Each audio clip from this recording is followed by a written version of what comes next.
So I recently watched. There's a boy. I mean, I guess he's like 20. His name's Brock Johnson. He's actually the son of Shalene Johnson. So Shalene Johnson is the creator of Pio. She has a she has a really awesome podcast that shares business tools and tips and tricks. And she's been in the health and industry for a long time. She actually teamed up with Beachbody as a master trainer. She was one of the first ones. Her sister's Janelle Summers. She's got a lot of trainers like on board in the beginning. So they kind of have a connection to Beachbody, but Brock is really not associated with Beachbody at all. He is this like social media guru, like how to use Snapchat, how to use Instagram. He's always learning about like the newest and the greatest and the algorithms and all of this stuff. So yesterday he went live. Mindy Winder is kind of like Micah Folsom's grandma, I guess you'd call it. I don't know how it all works, but she's kind of above Micah in the sense of she started before Micah. But Mindy Winder is one of our grandma coaches, and she has a page called Team Go-Getters, and it's a page with about 7,500 people. If you would like to be added to that page, okay, I would add you, but don't get overwhelmed. Don't go to too many groups. But there's, sometimes helpful information. But anyway, he went live yesterday, so I watched a video and he gave some really good tips. So tonight I want to share the information that I learned, and I've been implementing them today, and I've already seen an increase in views of my Instagram. Now this was only in one day. So there were some things I learned. There's some things that you might already know. So, you might already know something, but if not, hey, maybe it'll give you some good tips. So you have to use Insta-Stories if you want to grow this business, because really it used to be where like, you post 4 to 5 times a day. Now it's quality of your main post. So we're talking Instagram and Facebook, your main page. But stories is kind of that real life people following your journey. You kind of look at it like it's your people magazine, your fans, people who are watching you. And, you think, man, my life is so boring. Like, what do I have to share? I'm telling you, people want to like be in your business. They want to know, and your people will follow you. And it also shows consistency. So if you say, hey, and on your Facebook page, like Tracy yesterday, hey, I'm doing this thing. And then in your stories, you're eating ice cream and you're never working out. Like, wait, huh? So you start planting seeds with people. They're going to start watching your stories to say, okay, what is this thing she's doing? So there's a stat he that stood out to me that he shared. It says that people are 22 times more likely to remember a story over a fact. And so people remember stories. So that's pretty much what you're doing. You're just sharing your story. And it's what's really nice about Instagram stories is it's full page. So it's very engaging to people. So, but now the key is, how do you grow your Insta stories? Like, how do you get people to follow you more? How do you get people to see them and also engage in them? So he gave 6 tips to grow your stories. So number 1 is the tagging. Tagging every single story. So it's not just about recording a video and adding it to your story. There's ways that you can make it to where more people can see it. The first one is tagging people in your story or things about your story. So he gave an example of a coach who like will tag if he's wearing a Nike hat, he tags Nike. If he's with somebody, he always tags that person. So like tonight I got a gift, I don't know where it's at, from somebody from my baby shower. So I did a dance. I was really happy I got it. I tagged her. I tagged the person that recommended it, which is a top coach. And it was Bonnie Ingalls. She recommended, it's like a shirt that's like a baby carry all in one. I tagged Target. I tagged Amazon. So it's like, and then I tagged the company. So more people will see that if they're like, and that company sees it too. So it's just a way to get more people to see your stories. So clothing brands, whatever that is. The second thing you can tag in your stories that he highly recommends is a location where you're at making the story, but doing it the closest big thing near you. So for instance, if you're like I'm in Siloam Springs, I'm going to tag probably Springdale, Rogers, Bentonville, Fayetteville. So those are kind of some bigger cities. So anybody searching a Fayetteville story, they're going to see my story. So it's, if you go on Instagram, once you do a story, there's a place you can do a location. I'm just going to take a picture here. I don't know if you guys can see right here where this little happy face square is. When you hit it, my phone's looking out. There's a thing that says location right here. So you're going to click on that and you tap where you're at. Now, if you're talking about like you're going to LA, you're going to Dallas, you can also tag that location. So it just gets more people. You can also tag really specific, like if you're at the University of Arkansas or something like that, you know, you don't have to tag just a city, but don't limit it. If you tag something that only 5 people are going to search in the next week, that's not going to help grow your stories. And the last thing is hashtags. Okay. Now I have been posting one hashtag in my stories, which apparently you can post up to 10 hashtags per story. So in that same box, there's a place here that you click hashtags. Don't do that. Do it in your text. So when you do it in your text, I use the typewriter.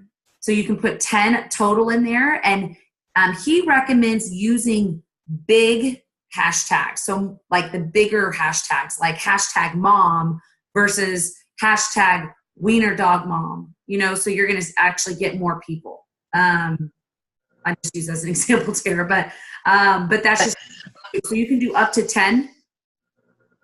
And it looks kind of tacky when you do it like in a big, like, you know, everybody sees it.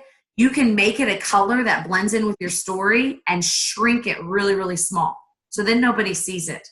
But if anybody searches that hashtag, you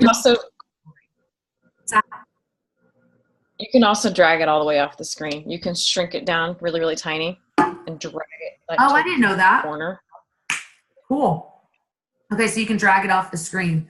So now he doesn't recommend these bigger hashtags in your Insta, like on your main Insta page. You know, you want to use your 10 avatars and you can use up to 30. And if you use the really large ones, it's going to get lost. This is specific to your stories. So some things, I know today I was doing this and I got more views on my stories, but it took a long time. So saving some in your notes section on your phone so you can just copy and paste, you know, like if you're talking about, I mean, my season of life is pregnancy and motherhood. So like, you know, today I did a picture. I found a new kombucha. It was a watermelon kombucha. Talk about amazing. Anyway, I put like kombucha lover, kombucha, gut health, those types of things as a hashtag when I shared a picture of it. So you guys are more than welcome to go in my feed to see it. You probably won't be able to see the actual hashtags, but I just started today because I just watched it today. But anyway, hide it. But it's a great way that more people will see your story. So, and like Tara said, you can drag it off the screen. So that's pretty cool too. So you want to use at least one of those tags per story. And he said, if you can use all 3, do them. Obviously, you don't want to clutter your story too big, you know, too much. So you can shrink them, you can hide them, that type of thing. Okay, the second tip for growing your stories is consistency. Show up every day, posting throughout the day. So you're not going to want to post all at one time. You're posting throughout the day. He recommends a minimum of 10 times per day and doing it like every 1 to 2 hours throughout the day, just sharing something. And it's going to be more views. And he puts a reminder in his phone, basically in his calendar every 2 hours to make sure he's in Insta story post. So I think that that's kind of cool that he does that. So, you know, and again, you think your life is boring, but I promise you're just telling your story. You're being real. You're being authentic. And it doesn't always, don't just think it has to be Beachbody. I mean, it can be sharing, some pictures of your grandkids, sharing your food, maybe when you're going grocery shopping. But believe me, there's more that you can post than just yes, you want to do your workout, but you don't want all your posts to only be exercise, so because people want to follow you for you and who you are.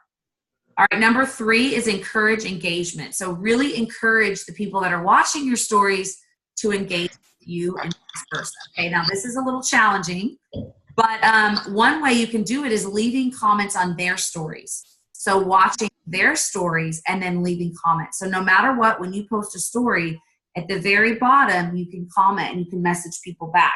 So engage with other people.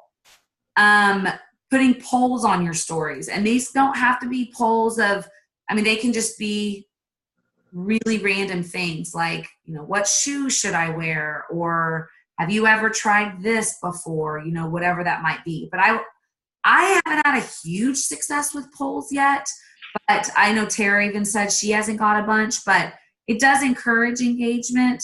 I say just try it. You just try it. Oh my God. I found that my ribs.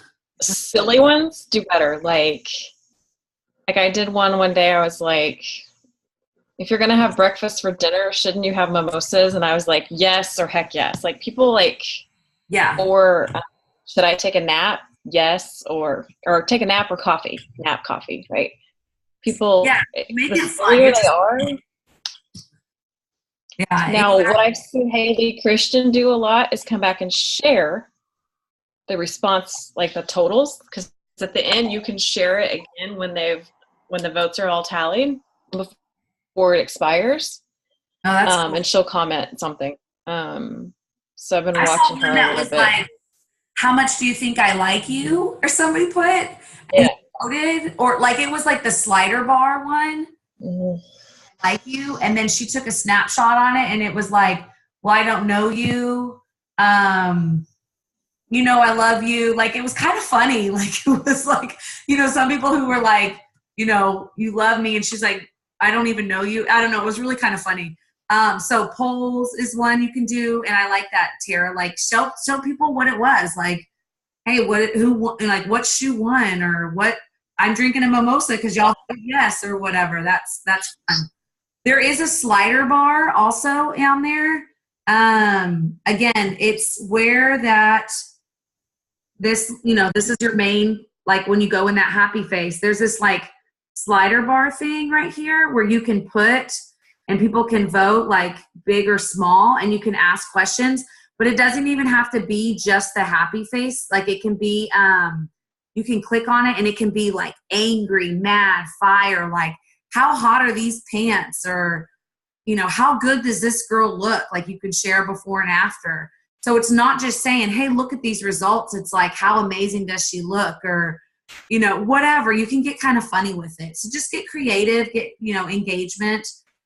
Now, he did say that, and I don't have 10,000 followers on Instagram, but once you hit 10,000 followers on Instagram, you can add a link to your story. I'll get there eventually. I'm like at 1,900. So I was like, I haven't paid for a follower because that's on my to-do list. But we'll save that for another call, but I'd love to get your feedback, Tara, on the Social 21. Is that what it's called? Social 21? Yeah. 21 Social. 21 Social. So, but anyway, once you hit 10,000 followers, you can add a link. He says he thinks that Mark Zimmerman, or whoever's the owner, I think that's his name, of Instagram, people are really pushing for him to where anybody can do this. Like it shouldn't be just when you have 10,000 followers, but as of right now, that's what it is. Okay. All right. So tip number 4, focus on building relationships. So he said, when you're talking on your stories, don't use y'all or hey guys, it's you. Really make the person who's watching it feel like you're talking to them. You're like, this is your choice. I appreciate you. What do you think? As opposed to, hey, what's up, Instagram? What do you guys think about this? Well, you know, it's different to say, hey, you know, what's up? I hope you're having an awesome day. I want to ask your opinion.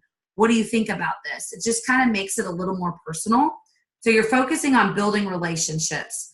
And when people do return, let's say, a message of some sort, or they do reply to you or something, return a message to them with a really short video. Be less than the 15 seconds. Because so when you're on Instagram, you can actually do a quick little video saying, hey, thanks for liking my post. You know, you can ask a question, but use their name, he says, and it really, really personalizes it. So I haven't started that yet. I don't get a lot of messages yet on Instagram, but once I do, I that's a great way to, I mean, you just makes yourself real, a real person. So that's really like focusing on building relationships. Number 5 is focus on serving rather than selling. You know, everything that you put in your stories, how is this going to benefit somebody else? And if you, he says, always strive to over deliver and serve who you already have. Yes, we want to gain followers, but if we really focus on serving the people that we already have, that's when it can really shift. So really focusing on that, serving the people that are already watching us.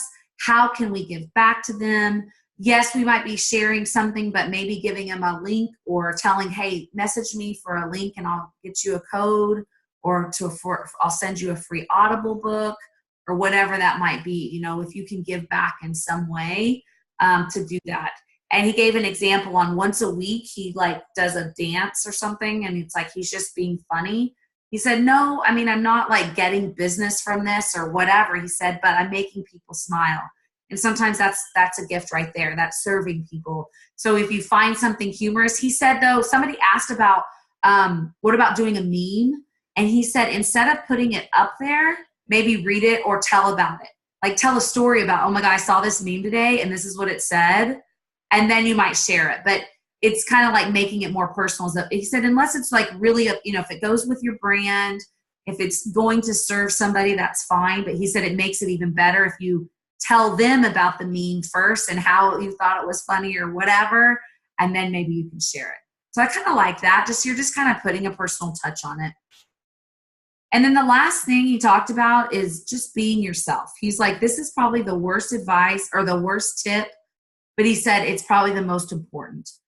He gave an example of he's back on the dating scene, and he asked, you know, what should he do? You know, how should he act? Should he tell a story? Should he tell a joke or whatever? And somebody told him to just be yourself. And he said, you know, in this day and age, so many, and it's so true, you know, everybody's selling something. Everybody's trying to, you know, sell you on whatever. And we're trying to be like everybody else, but, you know, just be authentic and be real and be truthful. Because when you're not, people are going to be able to see that. And I know there's times where I'll see somebody's post and I'm like, oh, and I get this idea, I can do it. And I like try to do this smile, like that's not me. Like I've never done that before. My followers know that's not me. And I'm just like, who am I trying to be right now? You know, be you. And he said, you know, there's going to be days that are down days. Okay, share about it. He did say, though, and I really like this, if you're going through something now and it's still painful and you still are walking through it, don't share yet, but you can still share like, man, I'm just having a really crappy day. This is something that's helped me get through it. So you're still kind of giving back as you're sharing that, you know, I've been so busy, I haven't eaten. I'm just, you know, having a crummy day. I lost it on my kids, but here's now what I'm doing to overcome that. So you're kind of sharing your story, but like, he's like, okay, if you recently had like a breakup or there's drama in your life and you're still walking through it, you don't need to share about that yet until you've walked through it. And then you can share what got you through. Okay. So yeah, you know, everything's not always rainbows and unicorns. So when you have those struggles, share about them, but then share how are you going to overcome and how can they overcome if they're in that situation. And he said, he's really talked about documentation over creation. You don't always have to be creative. Think about how can you document your day. But one advice I really liked is he talked about if something is longer than a minute, like there's an app on my phone that I use that he also talked about called Continual. Continual. Had to pay for it. I think it was $7.99. It's the most expensive app I've bought so far. But I love it because you can make a video and then it breaks it up into 15-minute segments. So then you can share that on Instagram. So you're not like having to constantly like do a new post. But he did say, if you're going to talk longer than a minute, go ahead and go live on Instagram and share it because it still shows up in your stories. And you can even just say, hey, I'm jumping on here really quick. It's only about a minute long, but I just want to share this or whatever. So he said, don't, if it's longer than four stories or 4 things, to not do it as a live video versus a Insta story. So I'm guilty. I've done like ones where they're 5 or 6. He said people will just start tapping through as opposed to a live. So I like that. But just, yeah, really just focus on storytelling and documentation. Document your life. You are interesting. Don't always think you have to be creative. And it doesn't always have to be just a video of you. You know, you can get really creative with the boomerang and the super zoom and all of that kind of stuff. But those are 6 tips. I got a lot out of it. I hope that helped you too on some things you can do in your Insta stories to try to build engagement. I really like just the mindset of, is this going to serve somebody in some way? Is this helping somebody in some way? Focus on that building relationships of people you do have, because it's like, oh my gosh, I got to get more followers. I got to get more followers. But maybe you have a few followers that you already have that you can really focus on building relationships with them, that you might miss when you're just focusing on building up more. So you do want to add people to your network. That's part of our vitals. We know that. But don't forget kind of the people that are already in your network. And I know for me, really focusing on who are already my customers. You know, like when Lift 4 came out, yes, I want a bunch of new people doing it with me, but I also want to make sure that the people I do already have, that already have trusted me, do they know about it? And so I liked how he talked about that part, because it's easy to forget because we're always trying to get Success Club and get more people and all of that. But we're also going to find success by giving to the people that we already have. So that's it for me. Any other tips, Tara? I know you've done really well. I mean, you're learning a lot too. Mm-hmm. Stories. I love following. I mean, I watch all your stories. I've had a couple slow days, but yeah, I mean, I know even like one day I was trying to talk about my group, and like the dogs were barking, and I was like, hang on, and I like zoomed it over to the dogs, and like I got a lot of like laughy faces or whatever on that, and I was like, this is real life, right? And yeah. Then like Seth was weed eating right outside the window, so I just like a quick text thing. I was like, this story paused while husband weed eats, and then right back up. It's just have fun with it. Yeah, be real. I know it's hard for me because I'm in an office environment and I really just can't like pick up my phone and start like talking. So I do often go long periods of time, which I don't particularly like. So I need to work on that, but I got lots of. Maybe you can use like, you know, the super zoom, or, you know, or like use a picture versus a, you know. Yeah. Yeah, I pretty much have to. I mean, there's nothing intriguing or exciting about my cubicle, so it's. Well, you could. Hey, people. There's a lot of people in cubicles. But like, how do you not go crazy in this setting? How can I decorate my cubicle better? That could be one. Yeah. I think yours is cute, actually, with all your gold or rose gold. But anyway, yeah. Tracy, thanks so much for jumping on here. Tara, thanks for jumping on. If you have any questions, let me know. If you're watching this on recording and you've learned something that maybe I didn't share it with the group, share it in the comments. But I think that we're all just kind of still learning this, and it's always evolving. That's the thing with social media. Like, once you get it, it's going to change. But from what I hear from all the coaches, I went to a new leadership conference. They have one at the beginning of every year in January. You have to be 1-star diamond, and you only get invited once, and they bring in some top coaches, and it's in LA. It was a lot of fun. I learned a lot, but that was all they talked about was Insta-Stories, Insta-Stories, Insta-Stories. It's Summit. They're talking about Insta-Stories. So there's a reason why they're sharing it. So if you've been resistant or you've been hesitant, I really encourage you to jump on board and learn it. Step outside your comfort zone. I promise you're not going to screw up. You're not going to screw up. Just get started. So that's it. Hope you guys have a good night. Yeah. Thank you. Bye, Tracy. Bye. Bye.